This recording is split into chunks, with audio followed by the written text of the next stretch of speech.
Hi எல்லாருக்கும் வணக்கம். இன்றைக்கி ஃப்ரைடே, கிறிஸ்மஸ்லாம் முடிஞ்சாச்சு. சரி, இன்றைக்கி வீட்டில் தானே சமைக்கணும், டெய்லி ஹோட்டலில் போய் சாப்பிட முடியாது. ஸோ அதனால் இன்றைக்கி சிம்பிளாக 1 pot மட்டன் கிரேவி பண்ணலான்னு சொல்லிவிட்டு அதுக்கு மட்டனை நல்லா வாஷ் பண்ணிவிட்டு மஞ்சத்தூள் போட்டு கழுவி வச்சுட்டேன்.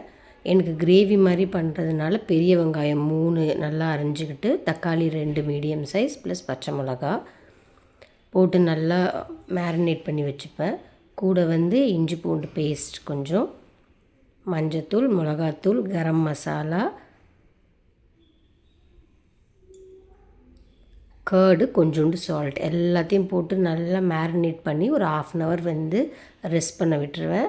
ரெஸ்ட் பண்ண விட்டுட்டு அதுக்கப்புறம் அதுக்கு தேவையான 1 1/2 டம்ளர் தண்ணி ஊற்றி மட்டன் வேகிற அளவுக்கு விசில் வச்சுட்டு இறக்கிடுவேன். கொஞ்சோண்டு ஆயில் ஆட் பண்ணிப்பேன்.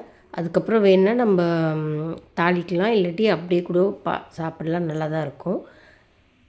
கூட ரசம் வச்சுக்கலான்னு சொல்லிட்டு ரசமும் சைமல்டேனியஸாக இது மேரினேட் பண்ண டைமில் அதையும் வச்சுட்டேன். அவ்வளோதான் இன்றைக்கி ஒரு சிம்பிளான லன்ச். ஸோ எல்லோரும் நியூ இயர்க்காக ரொம்ப ஆவலாக வெயிட் பண்ணிகிட்ருப்பீங்க.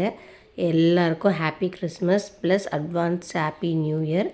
இந்த நியூ இயர் எல்லாருக்கும் நல்ல ஹெல்த், வெல்த், ஹாப்பினஸ் எல்லாமே அதிகமாக இருக்கிறதுக்கு நானும் கடவுளை வேண்டிக்கிறேன். உங்களை நெக்ஸ்ட் வீடியோவில் மீட் பண்ணுறேன். பாய்.